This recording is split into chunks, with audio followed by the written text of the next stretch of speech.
The year is 2015, and Sweden has just made a groundbreaking decision. They have just opened their borders to approximately 163,000 refugees, primarily from Syria, Iraq, and Afghanistan. This marked the peak of a mass migration wave, with Sweden receiving more asylum seekers per capita than any other European country at the time. In fact, in just 10 years, starting from 2010, Sweden's percentage of foreign-born individuals has risen from 14.3% to 25.9% of the population. Migration is not new to Sweden. In fact, it's been happening a lot ever since World War II. But over the last 3 decades, this has gradually been rising, as Sweden has welcomed more and more migrants, and record levels recently have more than doubled some of the previous peaks. But in the last few years, public opinion on this subject has completely changed, and Swedes are taking a stronger stand against migration than ever before. Sweden is struggling to accommodate 165,000 people. The country's generosity has left it struggling. A once peaceful Nordic nation has become the gun murder capital of Europe.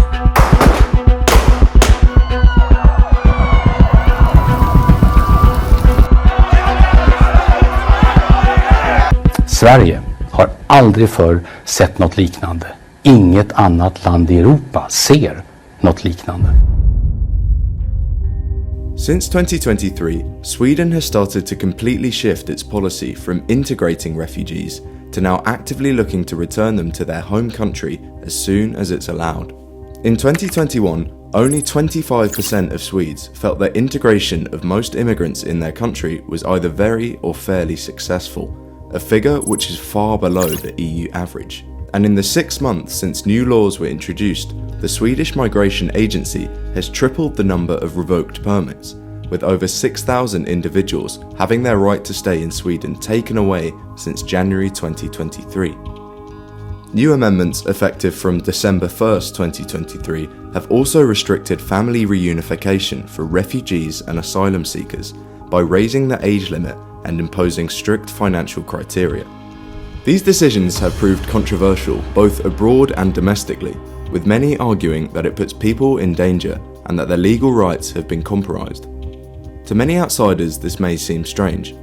Sweden, like its Nordic neighbours, is often seen as some sort of liberal utopia, with a strong welfare state and a generally very tolerable view on migration. But recently, this has turned sour, as failures to integrate have seen a massive spike in migrant-related gang violence across the country and in its major cities, giving rise to right-wing parties like the Sweden Democrats, whose major campaigning points were around reducing immigration. So this presents an interesting question. Immigration in Sweden has been gradually increasing for years, so why only now is it reaching a boiling point? Sweden is one of the richest countries in the world, with an average yearly salary of around $50,000. And when you ask anyone about Sweden, one of the first words that comes to mind is safety. It's been one of the safest countries in the world for most of its modern history, whether it's through its long-standing policy of neutrality, its low levels of crime, or even inventing the seatbelt. This has all contributed significantly to Sweden's reputation for public safety, allowing it to develop a stable society, and it's practically a way of life.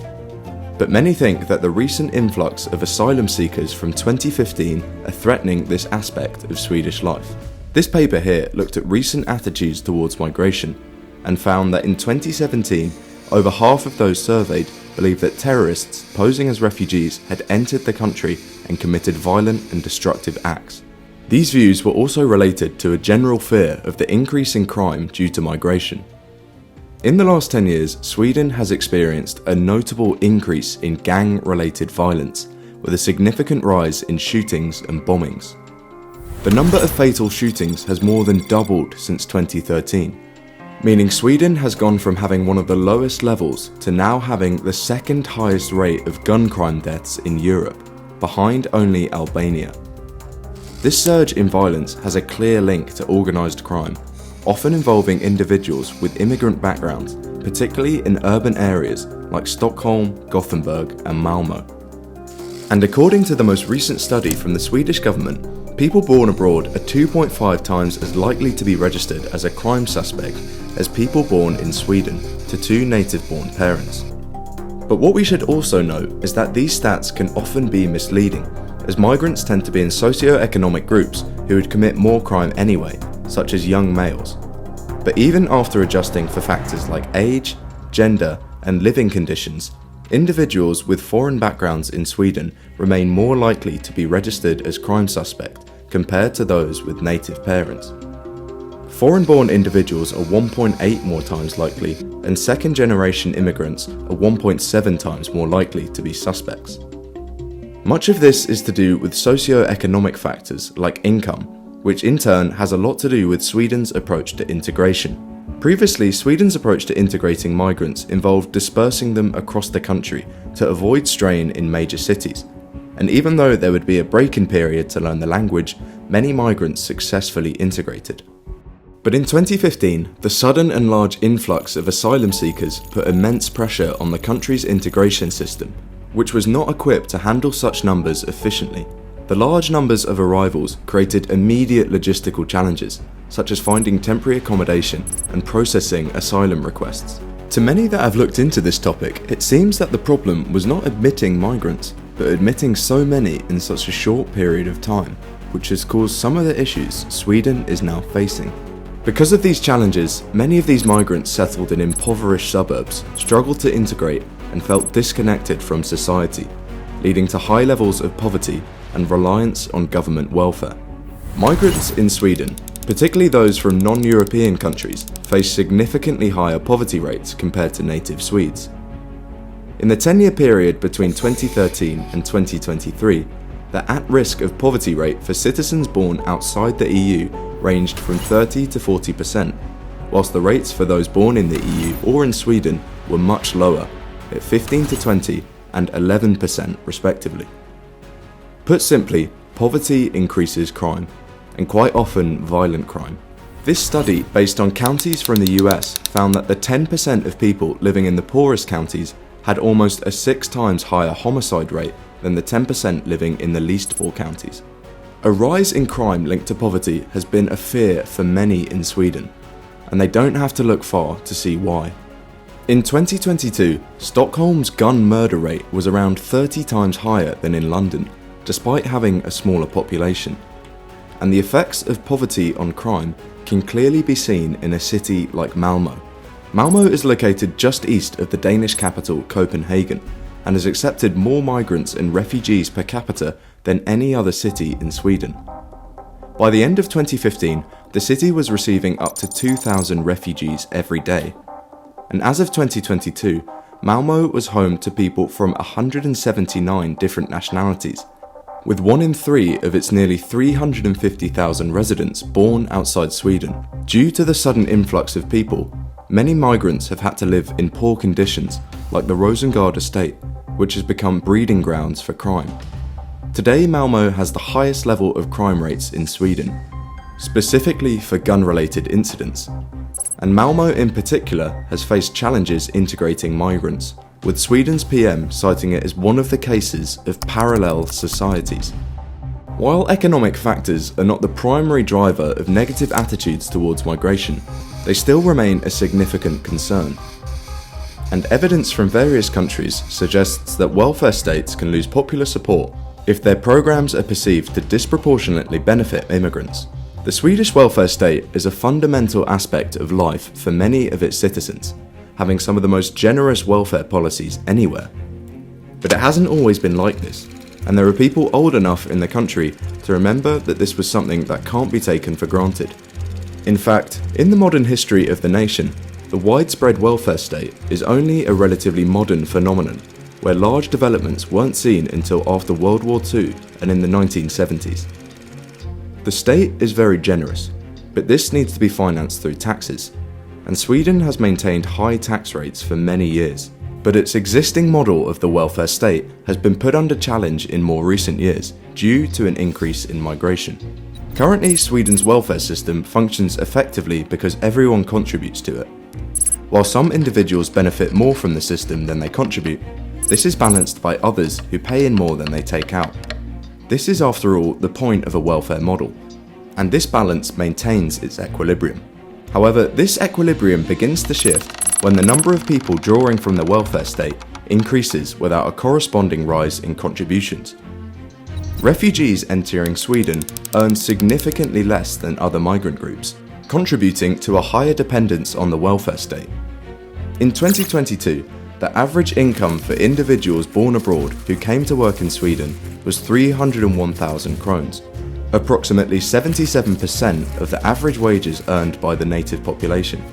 And among immigrants from Africa and Asia, earnings were even lower, at 63% and 68% of the native average respectively. This income disparity is also mirrored in unemployment rates. In 2019, 15.7% of the foreign-born labour force was unemployed, compared to only 3.9% of the native workforce.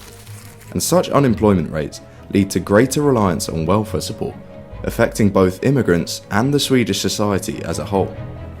Because of both of these factors relating to crime and the welfare state, the share of Swedes perceiving immigration as more of an opportunity than a problem fell significantly from 45% of respondents to 31%. In response to public opinion, Sweden has looked to address some of these issues through a number of recent amped-up policy initiatives. Perhaps the most controversial of recent measures has been plans to increase the number of migrants who are returned to their home country. Tighter measures have been placed on asylum claims, and those who see their claims rejected have been told to return to their country of origin as soon as possible. This has been combined with increasing measures to revoke residency permits, and to enforce this, detention centres will continue to be used, as well as mandatory accommodation centres which were enforced via electronic surveillance while waiting for the return decision. It's important to note that Sweden is not completely opposed to immigration. Migration is essential for most Western economies to survive. However, recent measures in Sweden have been designed to favour higher skilled migrants to enter as opposed to lower skilled. Following the introduction of new labour immigration laws, work permits will only be made available to those labour immigrants in Sweden who earn a salary of at least 80% of the Swedish median. In doing this, Sweden hopes to attract more highly skilled workers, as their compensation should reflect their level of skill in the labour market, and also their ability to contribute to the welfare state. Whilst these claims are separate from asylum cases, it would also help reduce the amount of lower skilled, lower paid labour coming into the economy. Given this, Sweden is also taking measures to reduce the number of asylum claimants it receives by not having a more generous policy than is required by EU law. Since the spike in 2015, the number of resettled refugees accepted by Sweden decreased from 5,000 in 2022 to just 900 in 2023. It's clear to see that Sweden is taking a number of measures which are not only stricter but more radical than many other European countries. Sweden is still facing labour shortages, but these are in high-skilled vacancies which are usually unable to be quickly filled from asylum seekers.